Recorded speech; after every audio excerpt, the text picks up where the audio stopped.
أعوذ بالله من الشيطان الرجيم بسم الله الرحمن الرحيم إن الحمد لله نحمده ونستعينه ونستغفره ونتوب إليه ونعوذ بالله من شرور أنفسنا وسيئات أعمالنا من يهده الله فلا مضل له ومن يضلل فلا هادي له أشهد أن لا إله إلا الله وحده لا شريك له وأشهد أن محمدا عبده ورسوله أما بعد يا حي يا قيوم برحمتك أستغيث أصلح لي شأني كله ولا تكلني إلى نفسي طرفة عين لا إله إلا أنت سبحانك إني كنت من الظالمين السلام عليكم ورحمة الله وبركاته. Alhamdulillah, alhamdulillah, syukur kita kepada Allah Subhanahu wa taala dengan limpah inayah, pertolongan dan hidayah yang Allah Azza wa Jalla kurnia bekal buat kita. Malam hari penuh barakah ini dapat sama-sama kita hadir ke Dewan Baitus Salam untuk sama-sama kita meniti sebuah jalan kebaikan, dan itulah dia jalan menuntut ilmu. Dan begitu juga penghargaan buat mereka yang melihat daripada jauh melalui alam maya. Moga-moga pertemuan ini di sisi Allah dihitung sebagai amalan saleh, dan dengannya kita senantiasa berharap Allah Azza wa Jalla kumpulkan kita bersama-sama di dalam Jannatil Firdausil A'la. Amin ya rabbal alamin. Sebagai bentuk motivasi, sedarlah Nabi sallallahu alaihi wasallam sebut, wa man salaka tariqa yaltamisu fihi ilma sahalallahu lahu bihi tariqan ilal jannah, atau kama qala sallallahu alaihi wasallam. Nabi ucapkan kepada kita, barang siapa meniti sebuah jalan untuk dia dapatkan ilmu pengetahuan, maka inilah dia, pasti Allah Azza wa Jalla akan mempermudahkan baginya untuk dia masuk ke dalam syurga Allah Subhanahu wa taala. Jadi moga-moga apa yang disampaikan oleh baginda sallallahu alaihi wasallam, moga-moga janjinya sampailah kepada kita. Amin ya rabbal alamin.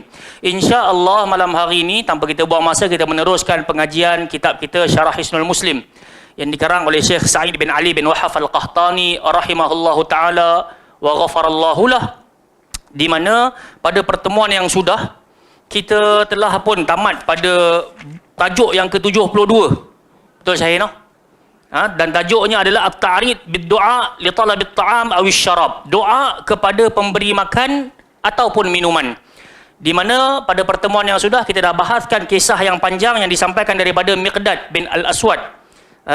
Di mana Miqdad bin Al-Aswad radhiyallahu anhu pernah menjadi tetamu Nabi sallallahu alaihi wasallam, dan apa yang berlaku di kala itu tak ada siapa yang sanggup menjamu dia dan dua lagi temannya, sampailah kepada peristiwa pemerahan susu kambing. Setiap orang diberikan bekas-bekas ataupun botol-botol minuman untuk mereka, dan satu ketika Miqdad berasa dahaga dan dia ambil hak Nabi sallallahu alaihi wasallam. Dia meminum daripada bekas Nabi sallallahu alaihi wasallam yang sepatutnya diberikan kepada Nabi sallallahu alaihi wasallam. Maka di kala itu syaitan pun telah membisikkan ke dalam hati Miqdad dengan mengatakan, habislah engkau lepas ni, sebab engkau dah ambil hak Nabi, mesti Nabi akan doakan kecelakaan untuk engkau. Tapi ternyata bila Nabi sallallahu alaihi wasallam balik, Nabi tengok bekas tersebut telah pun habis, maka Nabi pun menadah tangan dan berdoa, Allahumma at'im man at'amani wasqiman saqani. Di kali itulah Miqdad sedar Nabi tak doakan kecelakaan, bahkan Nabi doa, ya Allah berilah makan kepada orang yang bagi aku makan, ya Allah bagilah minum kepada orang yang bagi aku minum. Jadi Miqdad pun cepat-cepat entertain Nabi sallallahu alaihi wasallam, nak bawakan makanan, nak perahkan air susu kambing tu lagi. Maka Nabi pun bertanya, salah apa yang kau buat sebentar tadi wahai Miqdad? Maka Miqdad pun cerita apa yang baru dia lakukan, dan Nabi sallallahu alaihi wasallam pun kata, gerakkan lagilah dua orang kawan tu, ajak minum sama-sama. Jadi ini di antara anjuran. Kalaulah tiba-tiba kita dapat mesej daripada kawan kita, jiran kita, mailah rumah, jom pergi kedai mamak tu Sat, jom pergi minum Sat. Maka sebenarnya sebelum dia belanja lagi pun kita dah boleh baca doa ini, Allahumma at'im man at'amani wasqiman saqani. Kerana peristiwa yang berlaku pada Miqdad dan Nabi sallallahu alaihi wasallam adalah sebelum Miqdad jamu Nabi minum. So Nabi doa dah waktu yang Nabi balik ke kawasan itu, tengok bahagian Nabi dah habis, Nabi pun tadah tangan, ya Allah bagilah makan kepada orang yang bagi aku makan, ya Allah bagilah minum kepada orang yang bagi aku minum. Ini di antara akhlak, dan ini di antara sunnah Nabi sallallahu alaihi wasallam. Saya kira setiap di kalangan kita ada grup WhatsApp kot. Tiba-tiba ada yang tanya, jom malam ni jom minum, aku nak belanja ni, si dia nak belanja ni. So daripada situ pun kita dah boleh sebut Allahumma at'im man at'amani wasqiman saqani. Ataupun kalau lafaz jamaknya, Allahumma at'im man at'amana wasqiman saqana. Okey. So itu yang kita dah bahas pada pertemuan yang sudah. Makanya kita pergi kepada tajuk yang sepatutnya kita sambung pada malam hari ini, iaitu doa ketika berpuasa di rumah orang lain. Muka surat 304. Doa ketika berbuka puasa di rumah orang lain ataupun pada jemputan orang lain, tak semestinya dekat rumah. Kan? Jadi mana kita tahu dekat Baitul Salam ni biasanya kita dapat tengok Abu Talha Syahir ke dia akan update ada restoran nak support, nak sponsor buka puasa. Ada pihak nak sponsor buka puasa. Jadi kita pun datang kemari, kita pun buka puasa di sini. Maka di sana ada doa yang diajarkan oleh Nabi sallallahu alaihi wasallam. Jom sama-sama kita sebut. Aftara indakum as-saimun wa akala ta'amakum al-abrar wa sallat alaikumul malaikah. Sekali lagi, aftara indakumus saimun wa akala ta'amakumul abrar wa sallat alaikumul malaikah. Okey, jadi insya-Allah kita akan sama-sama memperdengarkan keseluruhan hadis dan juga pelajaran daripada doa ini. Baik, kita semua sedia maklum dalam kehidupan ini untuk beribadah kita sangat berhajat kepada tenaga. Maka dengan itu Allah Azza wa Jalla berfirman, ya ayuhan nas kulu mimma fil ardi halalan tayyiba wa la tattabi'u khutuwatis syaitan innahu lakum aduwwum mubin. Wahai sekalian manusia, makanlah daripada sumber yang halal, daging baik yang Allah Ta'ala berikan kepada kita di atas muka bumi ini. Setelah dah makan, dah minum, ada tenaga, la tattabi'u khutuwatis syaitan. Jangan ikut jejak langkah syaitan. Di mana syaitan ini, bila ada tenaga, maka dia tambah kufur. Kita pun tak nak dah ada tenaga, dah ada segalanya, makin kufur. Kenapa? Allah kata, innahu lakum aduwwum mubin. Pasal syaitan itu merupakan musuh kamu yang sangat jelas, sangat terang. Jadi di sini, kita dah belajar berkenaan dengan makan dan minum. Sekarang kita masih lagi berbicara tentang makan dan minum tapi dari sudut posisi yang lain, iaitu berkenaan puasa. Puasa ni pula, dia bukan selamanya nak kena tahan makan dan minum, menahan diri. La. So, puasa yang menghasilkan pahala bermula daripada fajar sampailah waktu maghrib. Kan? Dengan niat lillahi ta'ala. Okey, kalau ada orang dia buat intermittent fasting, kan, sampai ada yang dekat, saya pernah dengar sampai 3 hari. 3 hari tak makan, hanya minum air sahaja. Dan saya pernah bertemu dengan orang yang dahulunya besar, tiba-tiba jadi kurus. Saya ajak dia bersukan, dia kata tak mampu. Memang dia jadi kurus, tapi dia tak mampu pasal tak ada tenaga. Pernah sekali dia main badminton tu, dia kata tiba-tiba menggigil-gigil. Jadi saya kata nak diet bukan macam ni. Betul tak? Jangan stres diet. Carilah makan, carilah minum. Cuma Allah pesan, la tusrifu wa kulu washrabu wa la tusrifu. Makanlah, minumlah, jangan melampau. Tu je. Innahu la yuhibbul musrifin. Allah Ta'ala tak suka kepada orang yang melampau. Okey, jadi nak pendek cerita, ada puasa yang menghasilkan pahala, ada yang puasanya hanya manfaat dia untuk tubuh badan dia sahaja. Tapi kalau terlampau berpuasa sangat, maka dia kadang-kadang boleh bawa mudarat pada diri. So berpada-pada. Okey. Jadi kita berbicara tentang puasa. So ada keadaan kita puasa buka sendiri, ada keadaan kita puasa buka dekat rumah, dan ada keadaan kita berbuka puasa di tempat orang. Jadi di sini yang kita bacakan doa beramai-ramai tadi, hadisnya datang daripada siapa? Anas bin Malik radhiyallahu anhu. An Anas radhiyallahu anhu anna an-nabiy sallallahu alaihi wasallam jaa ila Sa'd bin Ubadah فجاء بخبز وزيت فأكل ثم قال أفطر عندكم الصائمون وأكل طعامكم الأبرار وصلت عليكم الملائكة. Okey, pendek cerita. Kata Anas bin Malik, satu hari Nabi SAW bertemu dengan siapa? Sa'ad bin Ubadah. Dan Sa'ad bin Ubadah ini adalah Sayyidul Khazraj, pemimpin kepada kaum Khazraj. Yang kita tahu, Ansar, dia ada dua kan? Aus, Khazraj. Kalau Aus, pemimpin dia Sa'ad bin Mu'adh. Kalau Khazraj, Sa'ad bin Ubadah. Dua-dua Sa'ad. Kalau Aus, Sa'ad bin Mu'adh. Kalau Khazraj, Sa'ad bin Ubadah. Dan Sa'ad bin Ubadah ni pula, memang terkenal sebagai orang yang mulia, orang yang soleh, pemimpin, tokoh. Bukan semata-mata dia sahaja, bapa dia Ubadah itu pun terkenal sebagai orang yang berwibawa, yang ada kita panggil ketokohan. Dan anak dia sendiri pun Qais bin Sa'ad bin Ubadah pun terkenal sebagai orang yang berwibawa, orang yang memiliki keterampilan dan juga ketokohan.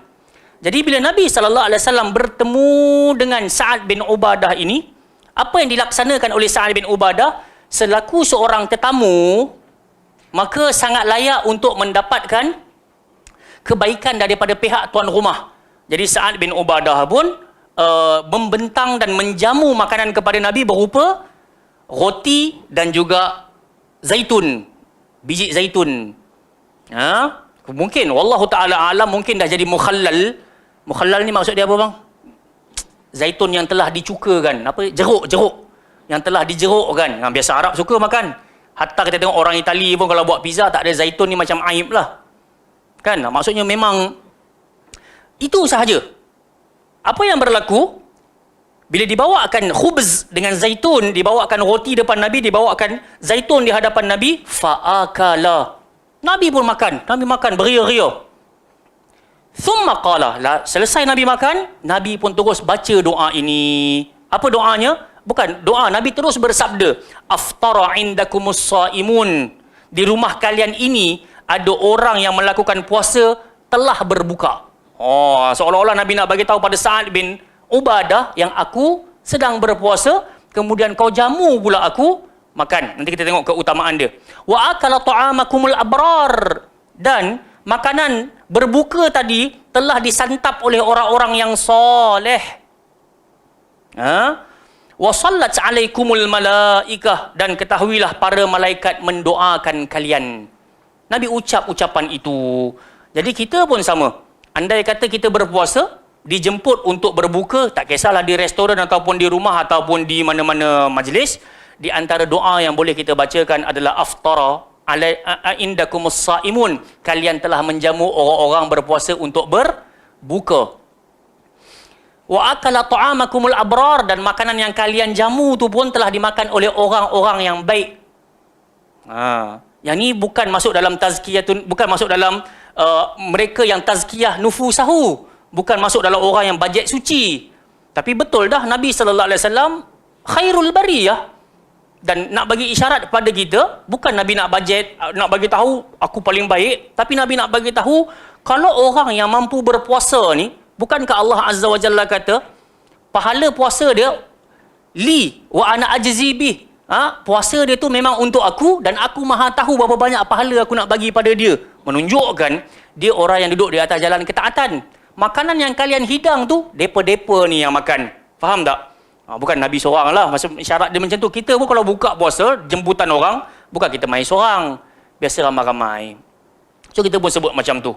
Dan wasallat alaikumul malaikah, para malaikat mendoakan kalian. Okey. Daripada cerita ini jemaah, sahabat-sahabat yang dimuliakan oleh Allah Subhanahu Wa Taala, kita tahulah di antara akhlak baik Nabi sallallahu alaihi wasallam gemar menziarahi teman-teman. Gemar menyambung tali silaturrahim. Ini di antara perkara yang sepatutnya kita pandang serius. Sebab kadang-kala kita cuma jaga kita punya clan sahaja.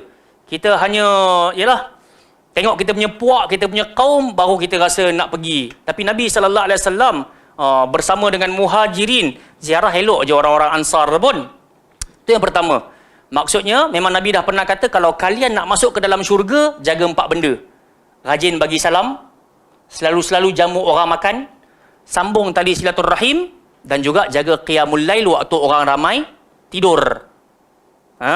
Tadkhulul jannata bisalam. Nescaya kalian akan masuk ke dalam syurga dalam posisi aman damai. Okey. Jadi, ya, inilah akhlak yang pertama. Nabi turut pergi ziarah. Yang kedua, ketika dihidangkan di hadapan Nabi, makanan yang kita anggarkan makanan yang murah. Murah sangat harga dia. Roti dengan zaitun. Nabi tolak ke Nabi makan?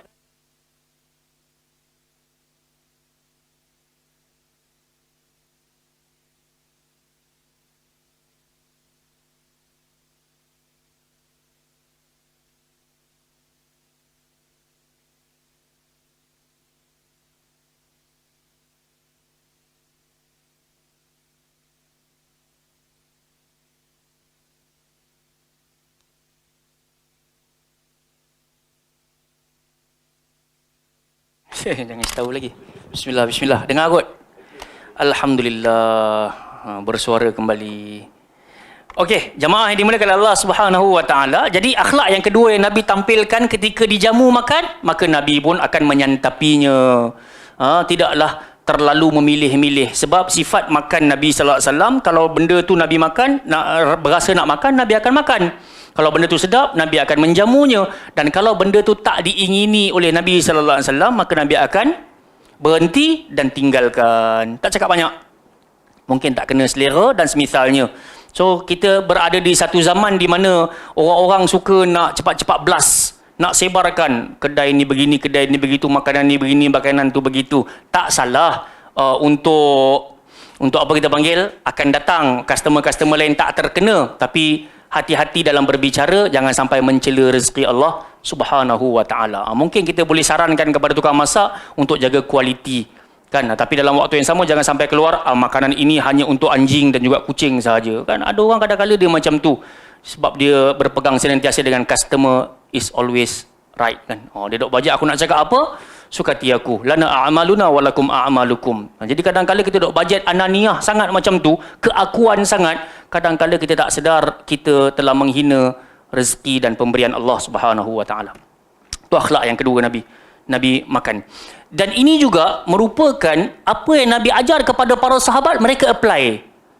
Dan kita nak kena faham, untuk tuan rumah, dia bukan dituntut, dianjurkan bagi tuan rumah untuk menyediakan santapan kepada tetamu ikut kadar kemampuan yang menyenangkan diri dia. Macam Nabi Ibrahim AS ketika didatangi oleh orang yang dia tak kenal, maka dibawa akan apa? Bi'ijlin samin, dibawa daging yang gemuk ataupun unta yang gemuk. Jamu orang tu makan. So nak bagi isyarat, itu yang mudah bagi Nabi Ibrahim. Dia pergi ke dapur, tengok ada unta yang telah dimasak, daging yang telah dimasak. So dia bagi tetamu tu makan. Sa'ad bin Ubadah mungkin dia tak prepare Nabi SAW nak jadi tetamu. So bila Nabi datang, dia pergi ke dapur, dia tengok yang ada cuma sebatas roti dan juga zaitun. Maka dia jamu Nabi SAW makan, dan Nabi pun menyantapnya. Dan hal yang ketiga, akhlak Nabi SAW yang kita boleh belajar daripada hadis ini bukan sebatas ucapan terima kasih kepada tuan rumah, tapi Nabi meninggalkan mereka dengan doa keberkatan. Jadi kita pun sama juga jamaah yang dimuliakan Allah Subhanahu wa taala. Nabi sebut la yashkurullah man la yashkurun nas.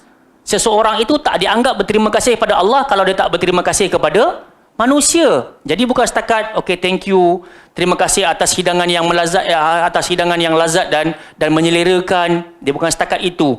Tapi yang lebih utama, Nabi tidak tinggalkan mereka dengan kesia-siaan, tapi Nabi tinggalkan mereka dengan doa keberkatan. Okey, jom kita lihat pada syarahan dekat bawah ini. Hadis tersebut mengandung 3 bentuk doa yang semuanya memberikan pahala dan juga keberkahan. Apa dia? Yang pertama, muka surat 305. Barang siapa yang menyediakan makanan di rumahnya bagi orang yang sedang berpuasa, dia berhak memperoleh pahala yang telah dijanjikan tersebut. Kalau kita pernah tengok hadis riwayat Al-Imam Tirmizi rahmatullahi alaih, Nabi pernah kata, man fattara sa'ima. Biasa dengar kan Ramadan dahulu. Barang siapa yang menyediakan juadah bagi orang yang berpuasa, kana lahu mithlu ajrihi, maka baginya pahala semisal orang yang berpuasa tadi. Jadi tuan rumah ni dia bukan setakat dapat keberkahan dengan kedatangan tetamu, tapi saat dia jamu tetamu tu makan, tambah-tambah tetamu tu puasa pula. Disebutkan oleh baginda, aftara indakumus saimun, sedar tak sedar kalian baru bagi orang puasa ni makan. Maka sebenarnya kalian nak kena tahu juga, pahala yang aku dapatkan hari ini juga akan diberikan semisal kepada kamu. Ini diberitahu kepada kita keutamaan jamu orang puasa makan. Mungkin hari itu amalan kita ciput dan sedikit, tapi saat kita tahu ada satu kelompok manusia jiran kita puasa, kita hanya hantar kepadanya kuih lopis, cok kodok, kari pap. Tak tahu. Kita kata, so saya puasa hari ni. Oh, dia bagi tahu dia puasa. So kita pun hantar. Tambah-tambah ada GrabFood ke bagai, hantar Pizza Hut RM6 lah ni, murah dah kot Pizza Hut hantar. So mungkin dia makan waktu dia berbuka. So Nabi SAW dah kata, man fattara sa'ima, barang siapa yang menjamu orang puasa berbuka, kana lahu mithlu ajri, maka baginya pahala semisal orang yang berpuasa tadi dapat. Yang kedua, barang siapa orang-orang yang soleh menyantap makanannya, dia akan memperoleh pahala melimpah kerana telah memberi makanan. Sebabnya, orang-orang yang telah menyantap makanannya itu termasuk orang-orang yang soleh. Jadi di sini jelaslah, kita nak bagi orang makan, bagi orang hidup makan. Bukan pergi kat kubur, bawa buah-buah, bawa apa lagi? Bawa kuih-kuih, kan? Pergi bagi orang mati dia pula nak makan. Macam mana dia nak makan? Ada satu kisah tu kita pernah tengok kan. Ada orang tu dia letak makanan dekat depan dia punya sembahan tu. Tiba-tiba dia patah balik, makanan tu hilang. Kemudian dia pun bersyukur, nampaknya Tuhan aku telah makan. Rupanya budak balik sekolah rembat. Kan? Jadi jemaah yang dimuliakan Allah Subhanahu Wa Taala, di sini kita dianjurkan untuk jamu orang-orang soleh makan. Dan kita jangan bajet soleh. Siapa nak belanja aku makan? Siapa nak belanja aku makan? Padahal kita dianjurkan untuk mempersiapkan kewangan untuk belanja orang makan. So dalam waktu yang sama Allah Azza wa Jalla dah sebut dah kan, kita memang diuji oleh Allah dengan dua hal. Walladzina jahadu fina lanahdiyannahum subulana. Allah Taala kata, barang siapa yang betul-betul berjihad di jalan kami, kami akan tunjukkan jalan kami yang lurus. Jadi kalau kita ni Allah Azza wa Jalla ajarkan kepada kita keutamaan sedekah, Allah Ta'ala tak biarkan kita terkapai-kapai dengan rezeki kita. Allah Ta'ala pasti akan hantar orang yang mencukupkan rezeki kita. Bahkan Allah Ta'ala akan turunkan rezeki ke atas kita. Terus optimis dengan janji Allah Subhanahu Wa Ta'ala. Jangan takut. Tambah-tambah orang yang kalau kita nak jamu tu pula memang orang yang soleh. Lagilah jangan risau. Sebab Nabi SAW kata apa? Wa akala ta'amakumul abrar. Yang makan makanan yang kau hidangkan tadi adalah orang-orang baik, orang-orang yang soleh. Kan? So bukan kita nak bagi isyarat kita ni orang baik. Tapi sekurang-kurangnya hari ini aku berpuasa, aku jaga ucapan mulutku, aku jaga penglihatanku, aku jaga pendengaranku, aku jaga tingkah lakuku. Nampak tak? Jadi kita bukan bajet baik. Tapi inilah doa Nabi Sallallahu Alaihi Wasallam yang Nabi ajarkan kepada kita. Moga-moga ucapan kita tadi menjadi doa ke atas diri kita. Ya Allah, jadikan aku orang baik. Dalam macam dia kata secara tak langsung. Okey. Dan yang ketiga apa dia? Keutamaan jamu orang makan ataupun doa ketika berbuka puasa di rumah orang lain ya. Barang siapa yang didoakan oleh para malaikat, maka dia telah mendapat keberuntungan. Sebab semua doa yang mereka panjatkan agar dia mendapatkan rahmat itu pasti diterima oleh Allah Ta'ala. Sebab malaikat ni, dia adalah makhluk-makhluk yang dekat dengan Allah Subhanahu Wa Ta'ala. Tambah pula, mereka ni tidak ada nafsu. Yang ada hanya akal. Yang ketika Allah perintahkan buat, mereka buat. Ketika Allah Ta'ala larang, mereka tinggalkan. La ya'sunallaha ma amarahum wa yaf'aluna ma yu'marun. Mereka tak pernah derhaka pada Allah dan mereka senantiasa bekerja atas apa yang Allah Ta'ala perintahkan. Jadi malaikat boleh dianggap sebagai malaikat ataupun makhluk yang baik pasal tak pernah buat kederhakaan. Jadi mereka-mereka yang tak pernah buat kederhakaan, pastilah doa-doa mereka didengar oleh Allah Subhanahu Wa Ta'ala. Apa dalilnya? Pergi kepada surah Ghafir ayat yang ke-7. Allah Azza wa Jalla sebut di antara doa para malaikat adalah Rabbana wasi'at kulla syai'in rahmatan wa ilma. Ya Allah, sesungguhnya telah luas seluruh urusan berkenaan dengan rahmat dan juga keilmuan. Rahmatmu begitu luas wahai Allah, keilmuanmu juga begitu luas wahai Allah. Faghfir lilladzina tabu. Justru itu, tolonglah maafkan mereka-mereka yang bertaubat. Sebab tu kita dianjurkan untuk tajdidut taubah. Bukan setakat tajdidul wudu'. Bukan setakat memperbaharui wudu, tapi kita diminta untuk memperbaharui taubat. Pasal malaikat dia ucap, faghfir lilladzina tabu. Maafkanlah mereka-mereka yang bertaubat, wattaba'u sabilak, dan mereka-mereka yang berada di atas jalan petunjukmu, waqihim azabal jahim, dan jauhkanlah mereka daripada azab api neraka. Jadi ini di antara bentuk doa para malaikat ke atas makhluk-makhluk yang beriman. Jadi sebab itu jamaah yang dimuliakan oleh Allah Subhanahu Wa Taala, sebagai penutup untuk tajuk 73 ini, bila kita diundang, dijemput untuk pergi makan dan pada ketika itu kita sedang berpuasa, tak kisahlah puasa sunat ataupun puasa wajib, maka antara anjuran yang diajarkan oleh Nabi Sallallahu Alaihi Wasallam untuk kita amalkan adalah yang tadi itu. Cuba sebut sekali lagi. Aftara indakumus saimun wa akala ta'amakumul abrar wa sallat alaikumul malaikah.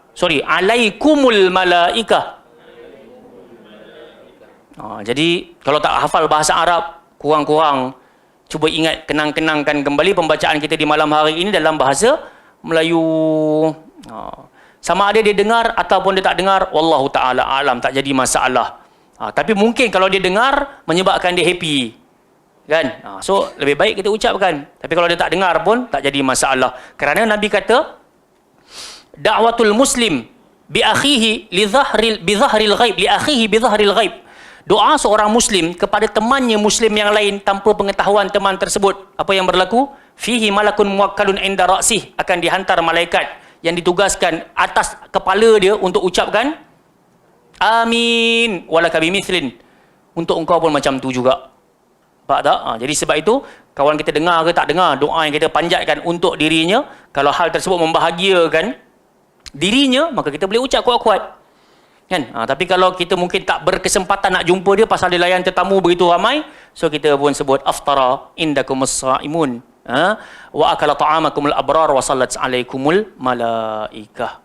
Kalau hafal, kalau tak hafal baca bahasa Melayu.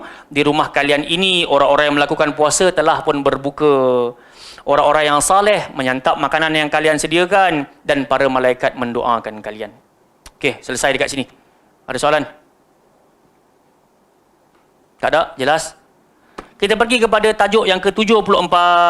Adab orang yang berpuasa bila dihidangkan makanan. Ini. Kadang-kadang kita ni tak tahulah lapar sangat ke nampak kelang kabut. So, kena belajar adab-adab orang yang berpuasa bila dihidangkan ataupun diundang untuk makan.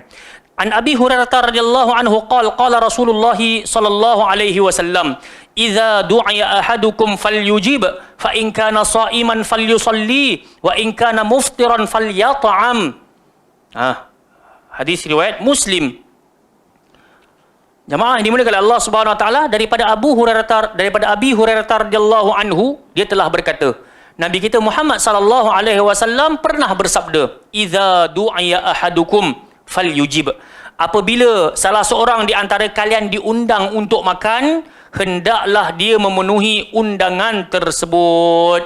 Di sini kalau kita baca perbahasannya, ai sawa akana saiman au muftira. Sama ada dia tu sedang berpuasa ataupun dia tak berpuasa, kalau ada undangan makan, Nabi suruh datang.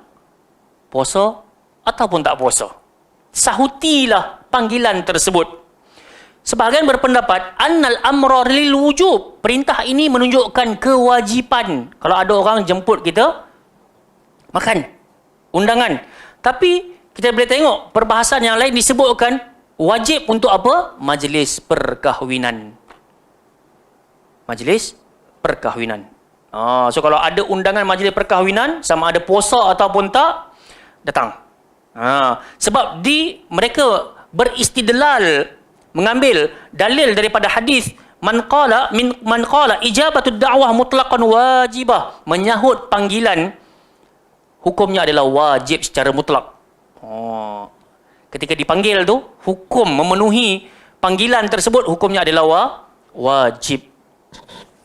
Jadi jemaah yang dimuliakan Allah Subhanahu wa taala, Nabi kata dekat sini, idza du'iya ahadukum falyujib, barang siapa yang dijemput, diundang untuk makan, maka hendaklah dia memenuhi undangan tersebut. Fa in kana sha'iman falyusalli. Ini kalau tak baca dia punya tafsiran ni, maka kita akan menjadi pening.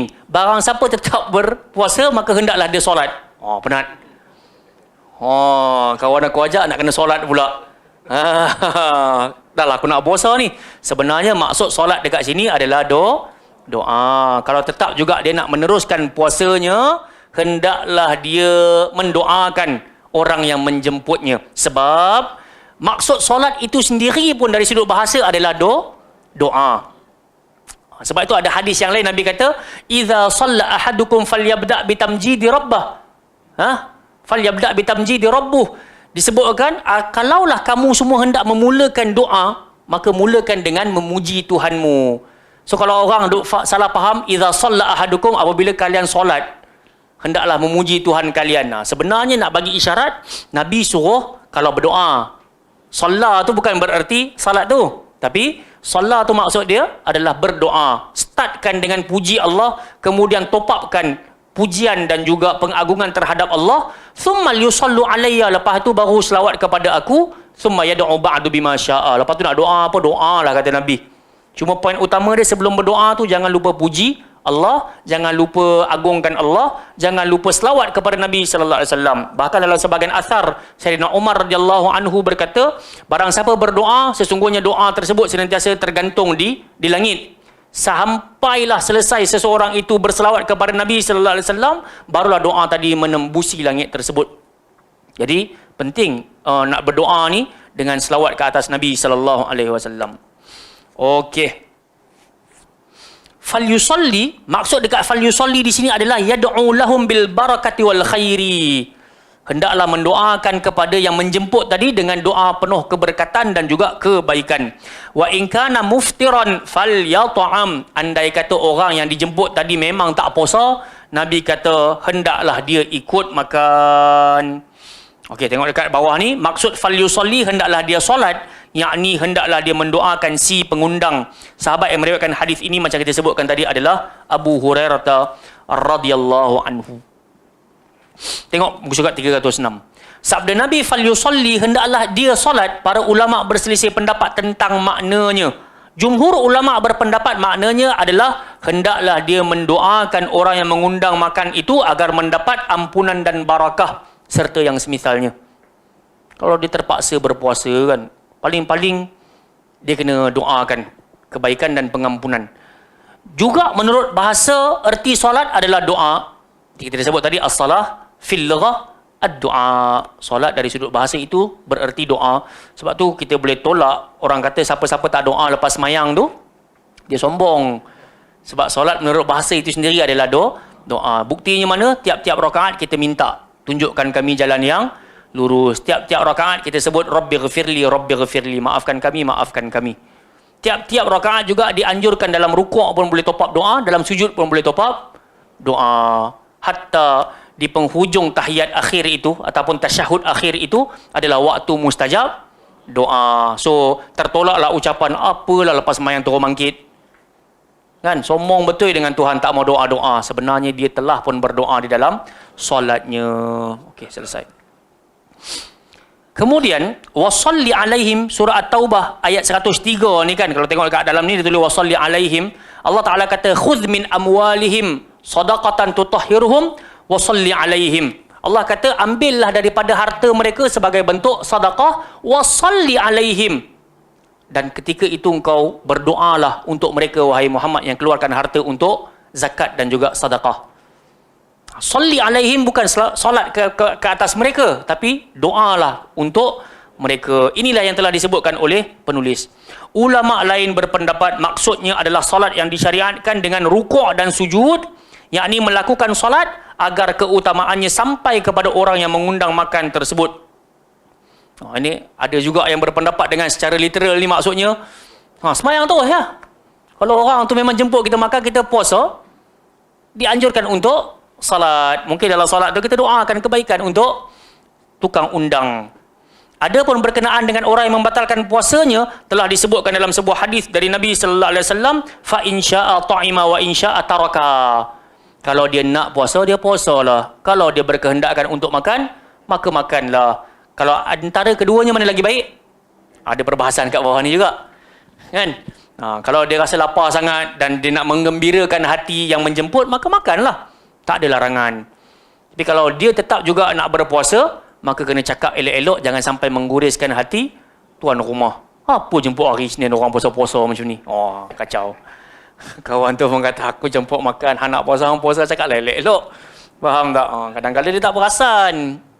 Kita ni kadang-kadang ucapan kita ni main lepas.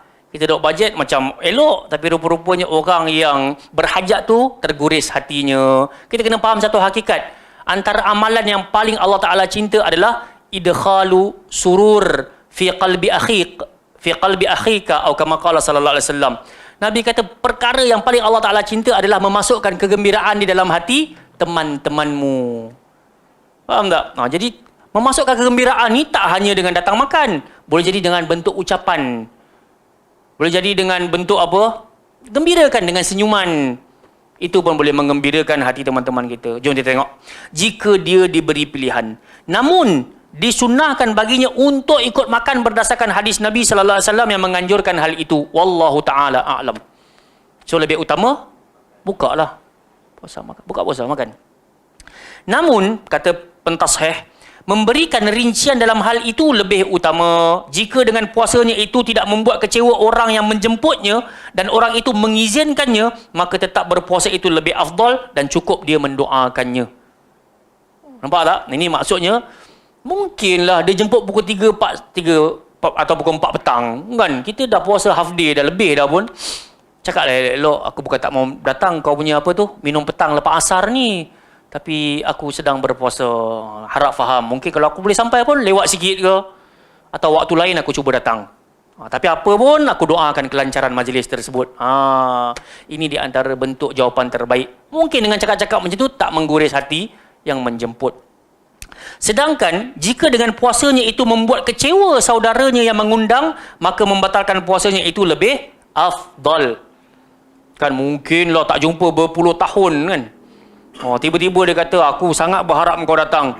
Kalau kau boleh baca doa ke, kalau kau boleh ini ke, kan? Menyerikan majlis, makan bersama-sama, makan dengan meja VVIP dengan aku ke, aku happy sangat. So kita puasa, alamak, kalau kata tak nak ni, kalau kata tak boleh ni, hati dia terguris. Maka mana lebih afdal? Makan. Kalau macam tu kan, hari Arafah ke kan, yang tu kita cubalah cakap dengan dia sehabis baik lah. Hari ini jarang-jarang kita dapat bertemu. Tambah pula hari-hari begini dianjurkan untuk berpuasa. Aku berhajat nak datang, tapi aku sedang berpuasa. Harap engkau maafkan dan engkau faham. Cakap, kadang-kadang dengan teman-teman ni kita cakap dengan bahasa puitis. Mungkin dia lebih tersentuh kan, daripada cakap, yelah macam tadi lepas-lepas, kau tak tahu ke hari ni hari Arafah? Puasalah, oi. Makan. Aduh mak, aku nak belanja, aku dapat gaji hari ni kan. Tapi bentuk jawapan tu bagi dia sedih kan. Syarah. Itulah sebahagian berpendapat kalau qada puasa tu pun lebih baik sempurnakan puasa tersebut. Kan? Sebab dia seolah-olah sedang bayar hutang. Tapi kalau puasa sunat, lebih baik buka lah. Lebih baik buka. Gitu. Settle. Sebab apa? Dirinya lah yang menyuruh mengerjakan ibadah sunnah tersebut. Juga kerana hal itu dapat membahagiakan saudaranya, dan yang lebih afdal lagi, hendaklah dia menggantikannya pada hari yang lain. So kalau mampu, gantilah pada hari yang lain. Kan okey lah kot sebenarnya. Okey, selesai. Kita masuk tajuk yang terakhir untuk malam hari ini adalah ucapan orang yang berpuasa apabila dicaci. Silakan. Bismillah.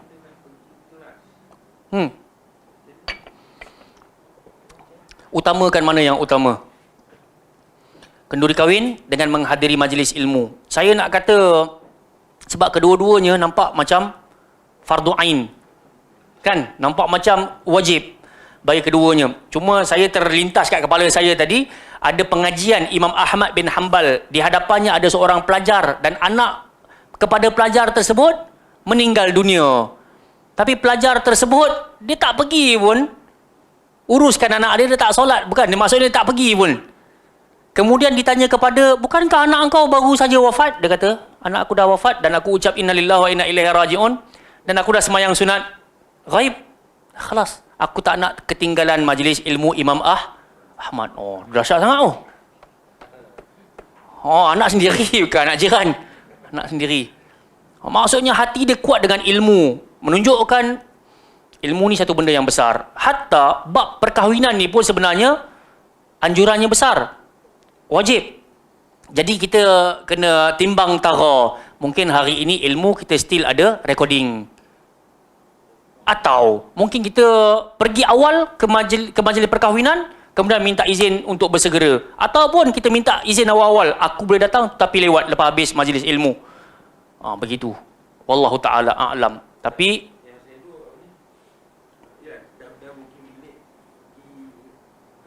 Okey.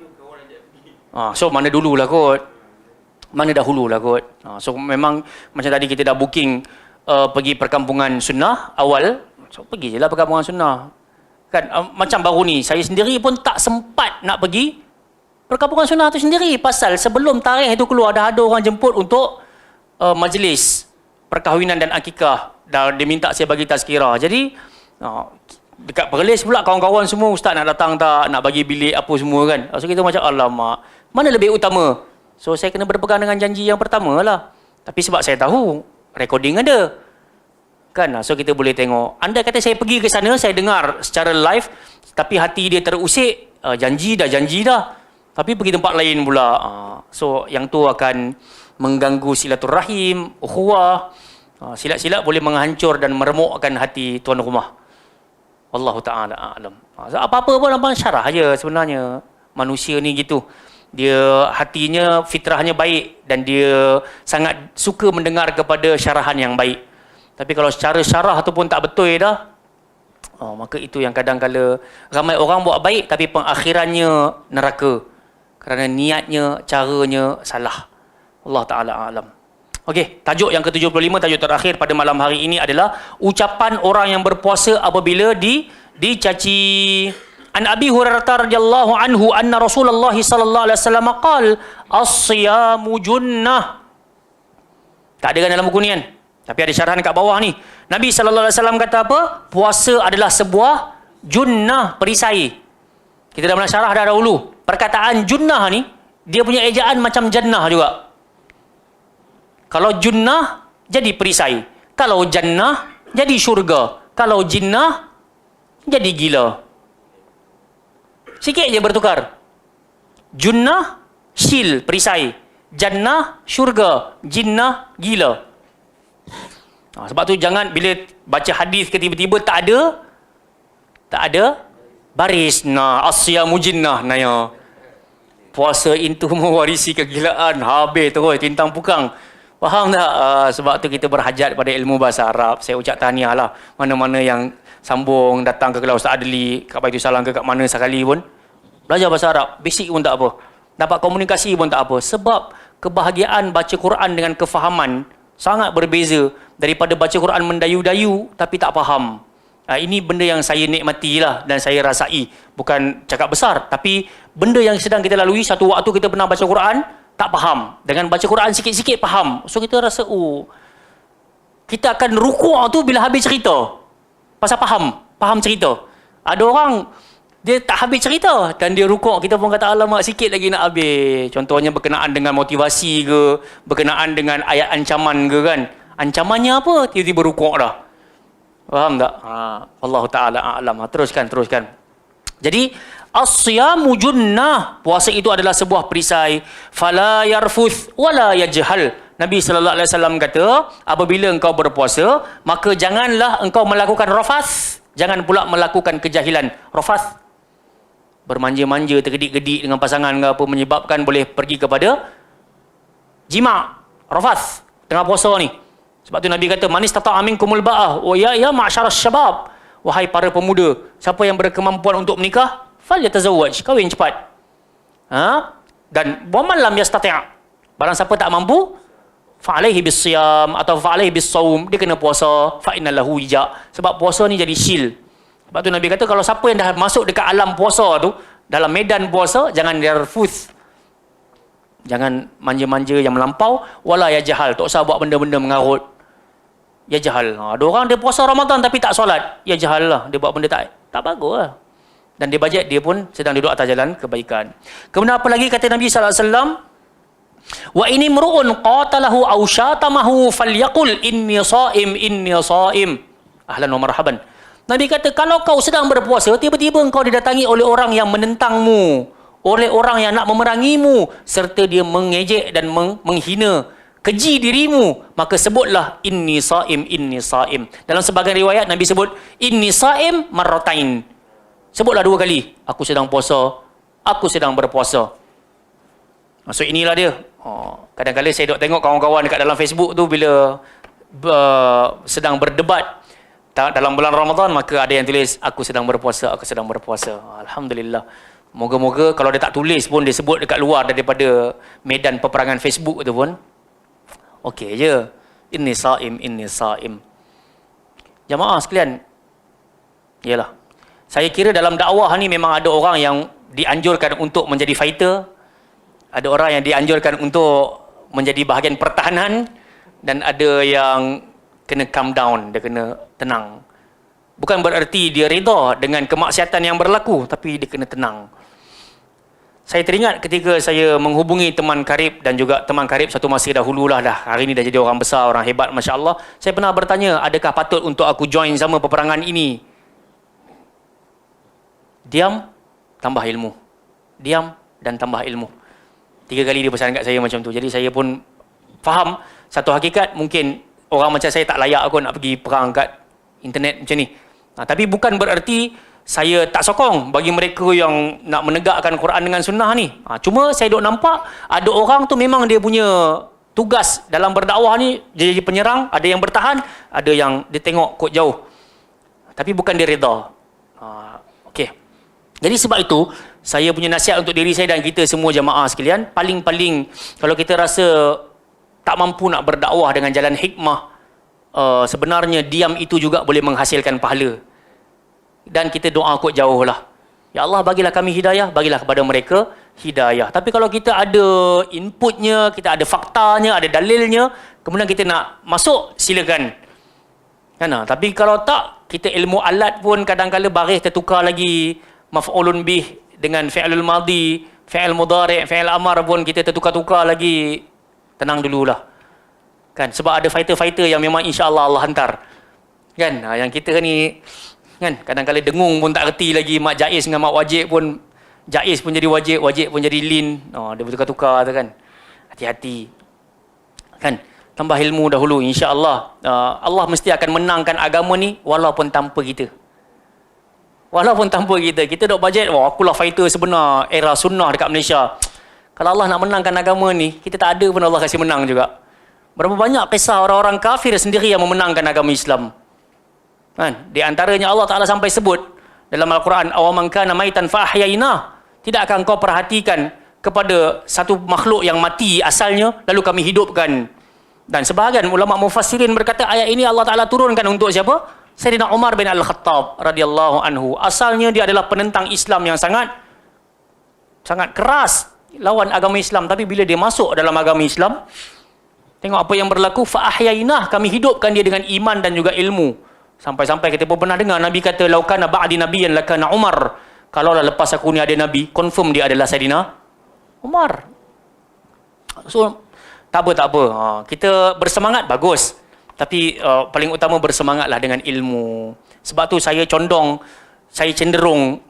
baik kita belajar Hisnul Muslim ni sungguh-sungguh. Kita doa amal, doa-doa kecil-kecil ini bersungguh-sungguh. Kan? Mungkin bagi pihak orang lain dia kata, apalah Hisnul Muslim aja, tak apa. Sebab kita tahu kita bukan sebatas baca, tapi kita sedang mentadabburi. Bila Nabi sebut inni saim tu, memang Nabi nak bagi ingat kat kita. Bila kau sebut aku sedang berpuasa, aku telah terikat dengan larangan untuk rafath, untuk jahil. Jadi kalau aku puasa, aku tetap juga maki hamun kau, apa maknanya aku puasa hari ni? Okey, jelas. Kemudian Nabi SAW kata apa? Walladhi nafsu Muhammadin biyadih, demi jiwa Muhammad yang berada di dalam genggaman Allah Subhanahu wa taala, la khulufa mis-saim atyabu indallahi min rihil misk. Sungguh bau mulut orang yang puasa itu jauh lebih wangi di sisi Allah daripada haruman kasturi. Kemudian Nabi SAW kata yatsruku ta'amahu ta'amahu wa syarabahu wa syahwatahu li.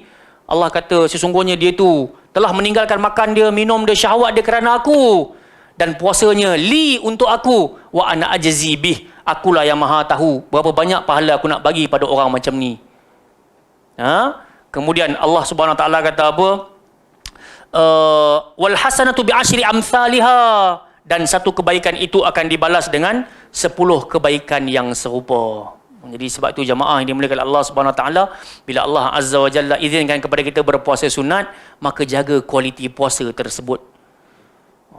Jangan kita kita hancurkan pahala puasa tersebut dengan perbalahan, dengan kemaksiatan, dengan pandang kepada orang yang tak puasa dengan pandangan izdirak, pandangan melecehkan, meremehkan.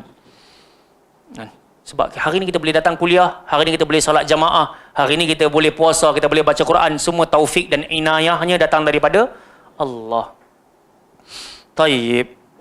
Jadi itulah dia sebatas yang kita dapat sebutkan berkenaan dengan ucapan orang yang berpuasa apabila dicaci. Jom kita tengok syarahannya pula. Sabda Nabi SAW, puasa adalah menahan diri dari makan, minum dan hubungan intim pada siang hari disertai niat. Sabda Nabi, sebuah perisai, puasa itu adalah perisai, yakni penjaga dan juga tameng. Bahasa Indonesia tameng lah, penghadang. Sabda Nabi, maka janganlah dia mengucapkan kata-kata kotor, yakni janganlah dia berbicara dengan kata-kata yang buruk. Sabda Nabi lagi, janganlah dia berbuat kebodohan, iaitu janganlah dia melakukan salah satu perbuatan orang-orang bodoh, seperti meratap, menipu dan yang sejenis dengannya. Sabda Nabi lagi, hendak menyerangnya atau mencelanya. Tengah dia puasa, ada orang nak serang dia ataupun mencelanya, iaitu ada yang berkomentar bahawanya al-mufa'alah memberi konsekuensi terjadinya satu perbuatan itu dari dua belah pihak. Sementara orang yang berpuasa hanya mengeluarkanlah ucapan aku sedang berpuasa. Kalau dia berhajat pada perdebatan sampai boleh tinggi-tinggi suara, muka jadi merah, padam dan semisalnya, baik orang yang tengah puasa tu dia sebut inni saim, inni saim. So dekat sini, sebab apabila dia mengucapkan kata-kata itu, kemungkinan dia dapat mencegah orang yang hendak menyerangnya. Maksud dari hadis tersebut adalah hendaklah orang yang berpuasa tidak membalas seperti apa yang dilakukan oleh orang yang hendak menyerangnya atau mencelanya. Akan tetapi cukup dia mengucapkan aku sedang berpuasa. Adapun jika orang itu benar-benar hendak menyerangnya, hendaklah dia melawannya dengan memilih alternatif yang paling ringan impaknya, seperti mempertahankan diri dari orang yang menyerang. Kan kalau orang tu memang dah gaya tu nak bagi pelempang, nak bagi penumbuk, takkan nak tadah muka saja. Tak boleh lah. So paling-paling dia cuba-cuba mengelak, dan akhirnya kalau tak mampu juga kerana orang tu asyik serang menyerang, maka hendaklah dia mempertahankan diri dia. So okey. Wallahu ta'ala a'lam. InsyaAllah pada pertemuan yang akan datang kita akan menyambung pada tajuk yang ke-76, doa ketika melihat putik buah ataupun ketika buah berputik. Wallahu ta'ala a'lam. Ada apa soalan? Tak ada? Bismillah.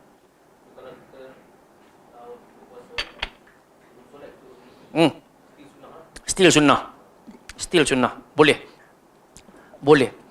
Tapi tidak terlalu beria-ria sangatlah. Kan? Cukup sekadar kita menjunjung tinggi sabda Nabi, laula an asyqa ala ummati la amartum bisiwaki inda kulli salah. Dan kalau tak jadi keberatan terhadap umat aku, ada soalan nakal dekat TikTok. Alamak. Soalan nakal kat TikTok. La amartum bisiwaki inda kulli salah. Dan aku akan perintahkan umat aku untuk bersiwak setiap kali nak solat. Cuma berpada lah. Macam mana saya? Dia tengok TikTok Ustaz, lepas tu dia tanya rambut Ustaz tu qazak ke tidak? Allahul musta'an. Kita tengok benda bukan. Kan dia qazak ni andai kata sampai menimbulkan fitnah dan juga menyelisihi keadaan semasa ni. Kan? Tapi still hukum dia makruh. So Allah Ta'ala alam, kita tidaklah sampai mengukir-ngukir. Kan? Cuma kita minta kepada tukang potong tu agar dia potong kemas, tak sangka kemasnya begini. Dan kita lebih kepada cukur, mengukir-ngukir, nampak timbul fitnah kepada kepada peribadi insan tersebut. Allah Ta'ala alam. 421. InsyaAllah. Ahlan.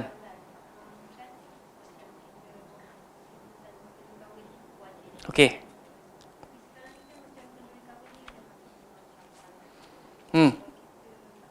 Kalau tak bagi, sebab tu juga kalau nak pergi kenduri kahwin, kalau yang tak dengar soalan tu, memenuhi undangan perkahwinan ni hukum dia wajib. Tapi hari ni perkahwinan punya majlis, macam kita boleh tengok ada selebriti baru-baru ni, kan, perkahwinan dia tu pun nampak dia punya tema tu pun lebih kepada unsur barat. Dan juga kita pasti hari ni kebanyakannya ada unsur-unsur maksiat yang jelas, ikhtilat, apa lagi, muzik yang berdentum-dentam. Maka di sana kita dianjurkan untuk tabayyun terlebih dahulu. Kalau berkemampuan tabayyun, Kalau majlisnya tidak ada ikhtilat, maka aku akan datang. Kalau majlisnya tidak ada muzik yang melampau, kalau tak ada aku sampai. Dan kita boleh tabayun dahulu. Dan kita boleh juga syarah kepada orang yang kita dijemput tadi, yang mengundang kita tadi itu, untuk bagi tahulah kita punya stand. Dan sebahagian berpendapat, ada pendapat kerah, dia kata kebanyakan kenduri kahwin hari ini haram untuk dipergi. Haram untuk dipergi, untuk disahuti. Pasal benda-benda tadi itulah. So Allah Ta'ala a'lam. Okey, jemaah yang dimuliakan Allah Subhanahu wa taala, saya kira cukup setakat itu, dan saya kira ada sebahagian besar di kalangan kita tahu 23 hari bulan saya insya-Allah menuju ke Makkah Al-Mukarramah untuk melaksanakan ibadah haji bersama dengan beberapa jemaah yang menjemput saya untuk menjadi pembimbing. Jadi harapannya moga-moga teman-teman, sahabat-sahabat sidang penonton yang soleh dan salihah sudi mendoakan keselamatan perjalanan sampai-sampai dikurniakan haji yang mabrur insya-Allah. Maka selaku teman-teman kepada sahabat-sahabat sekalian pun insya-Allah akan ada doa-doa khas yang kita panjatkan untuk Allah, kepada Allah untuk kalian dunia dan akhirat insya-Allah. Moga-moga mereka yang tak pernah sampai lagi ataupun yang dah pernah sampai, Allah Azza wa Jalla jemput sekali dan berkali-kali lagi untuk datang ke tanah haram dan dapat beribadah di sana. Allah Taala alam. Insya-Allah, amin ya rabbal alamin. Jadi saya kira mungkin ada kenalan-kenalan kita, kenalan-kenalan kita di luar sana yang dapat juga jemputan untuk melakukan ibadah haji kan. Jadi antara bentuk doa yang dianjurkan untuk kita baca kepada mereka apa dia? Sebelum pergi. Tak tahu. Okey, jom kita try sebut sama-sama. Zawwadakumullah at-taqwa wa ghafara dhunubakum wa yassara lakumul umur haithuma kuntum. Jadi kita sebenarnya boleh hafal bahasa Melayu je. So kita kata semoga permusafiran ini, perjalanan ini menambahkan nilai tak. Semoga Allah ampuni dosa-dosa kalian dalam permusafiran ini, dan semoga Allah permudahkan urusan kalian di mana sahaja kalian berada. Sebenarnya kita dah lepas kot tajuk tu. Doa untuk mereka yang berpergian. Kan? So kita boleh ada. Musafir ada Musa apa saya? Ada tak dalam tu? Oh, tak lah. Tapi untuk orang bermusafir lah. Musa apa?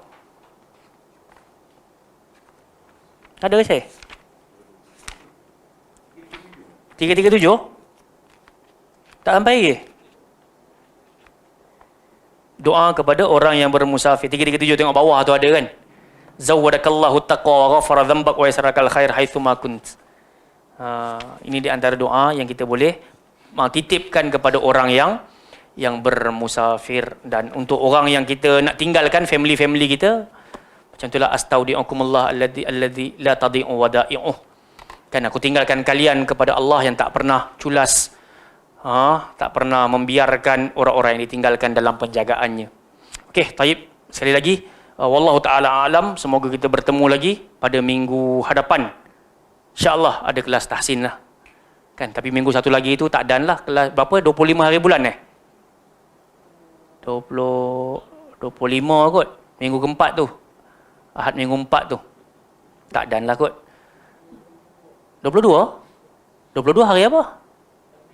Tak, 22 tu dan lagi. Tak, yang nak kata Hisnu Muslim ni. Tak dan lah.